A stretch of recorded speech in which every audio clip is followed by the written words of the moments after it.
Bonjour et bienvenue à Zone scolaire. Aujourd'hui, comme vous pouvez le voir, on se trouve au pavillon Wilbrod-Dufour. On a l'occasion de s'entretenir avec la directrice de l'école, Mme Sandra Larouche. Également, entrevue avec Patrice Boudreau. Il est le responsable du programme football ici au pavillon Wilbrod-Dufour. Mais tout d'abord, comme à l'habitude, entrevue avec la présidente de la commission scolaire Lac-Saint-Jean, Roxane Thibault.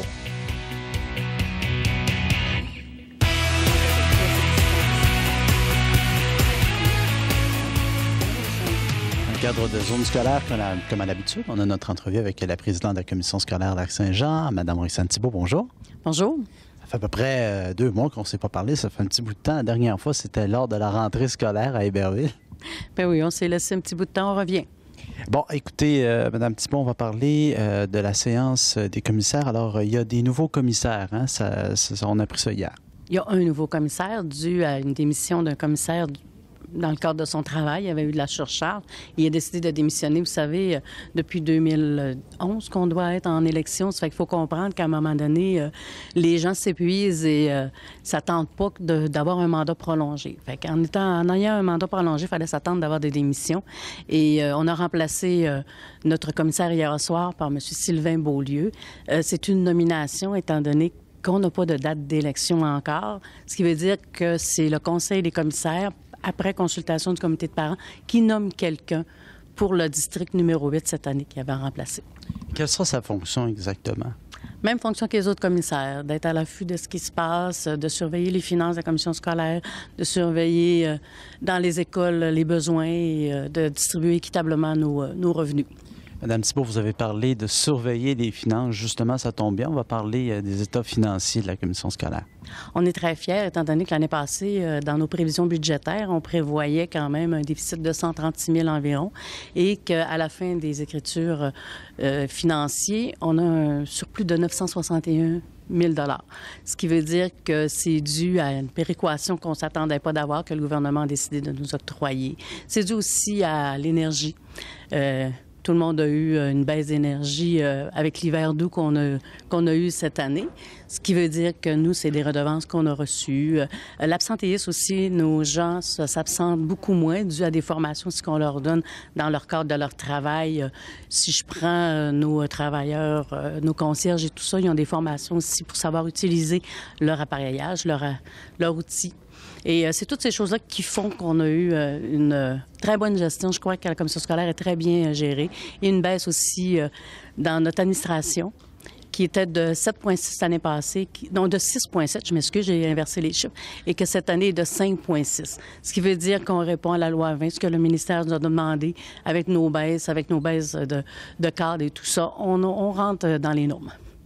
Et Mme Thibault, on va rester dans les chiffres et on va parler des frais qui sont chargés aux parents. Définissez-nous exactement qu'est-ce que c'est. Les frais exigés aux parents, c'est les conseils d'établissement tous les ans qui se doivent de regarder les listes et d'accepter les frais exigés aux parents. La commission scolaire a une politique qui suggère un montant je pense que c'est environ 105 $ à 110 $ pour les frais exigés aux parents. Et selon ce que les écoles demandent, selon les besoins aussi des projets éducatifs, on peut avoir certaines écoles où le montant va dépasser un petit peu. Mais il est accepté par le conseil d'établissement.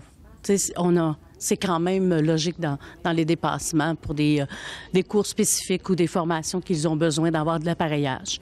Et cette année, je suis énormément fière parce que la moyenne de nos frais exigés aux parents est de 104 $. Ça veut dire que les gens ont pris au sérieux la demande et ont respecté les besoins des jeunes, en même temps les portefeuilles des parents. On va parler maintenant du transport scolaire. Amendement sur le transport scolaire. L'amendement est juste dans l'écriture du texte. C'est qu'avant ça, lorsqu'il y avait infraction, c'était plutôt difficile de se retrouver dans le texte. Et maintenant, le texte a été réécrit pour être plus facile, en expliquant la première infraction, qui doit intervenir, est-ce qu'il y a un téléphone de fait aux parents, deuxième, troisième et quatrième infraction. Et c'est sur les comportements d'intimidation, de violence dans les autobus scolaires. Madame Thibault, il va y avoir également de la formation pour les conseils d'établissement.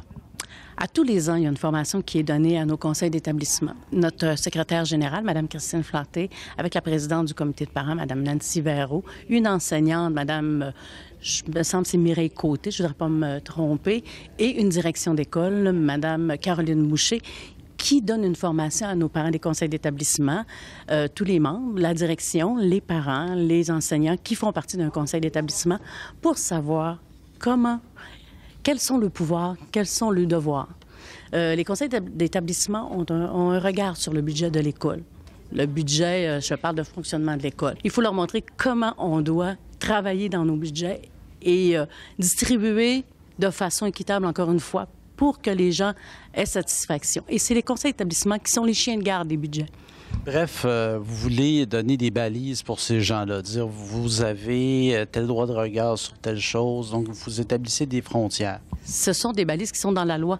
C'est pas nous qui les donnons. Ce sont des droits qu'ils ont et c'est selon la loi.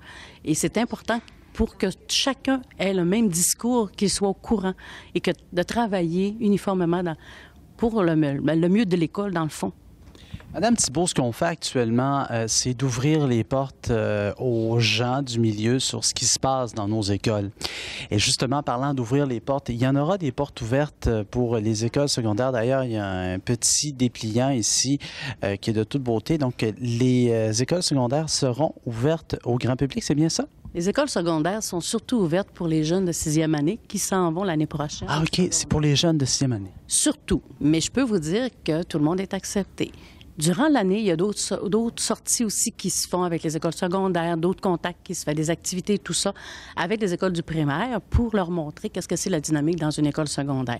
Mais là, vraiment, c'est au début d'année que l'on doit faire, parce qu'il y a quand même un choix d'inscription dans nos écoles, que l'on présente nos projets aux jeunes avec les parents. Et je demande aux parents d'aller voir qu'est-ce qui se fait dans nos écoles. Il y a tellement de beaux projets, que ce soit dans le nord, dans le sud ou dans le centre. Ce sont des écoles qui sont dynamiques. Je vais vous donner les dates. À l'école Camille Lavoie et à l'école Wilbrod-Dufour, vous avez le dimanche 28 octobre. Pour Camille Lavoie, c'est de 8h30 à 11h30. Pour Wilbrod-Dufour, c'est de 10h30 à 13h30. Pour ce qui est des écoles de Curé-Hébert et de Jean Gauthier, c'est le 30 octobre. De 15h30 à 18h pour Curé-Hébert et la même heure exactement pour Jean Gauthier, de 15h30 à 18h. Je vous invite en grand nombre à aller visiter. Parce que je trouve que ça donne suite à ce qu'on parlait lors de la dernière émission, alors que c'était la rentrée scolaire et on voyait des jeunes du primaire qui faisaient leur intégration au secondaire. Et justement, ce genre de journée-là, c'est justement pour qu'ils puissent cristalliser leur choix, pour qu'ils puissent voir à quoi s'attendre plus tard. Puis probablement que ces jeunes-là qu'on a rencontrés justement à l'école Curé-Hébert, c'était pas la première fois qu'ils entraient dans l'école, c'était pas la première fois qu'il y avait des contacts aussi avec le personnel. Fait que c'est pour ça que c'est important d'avoir des portes ouvertes et aussi d'avoir des contacts tout le long de l'année avec nos jeunes du primaire.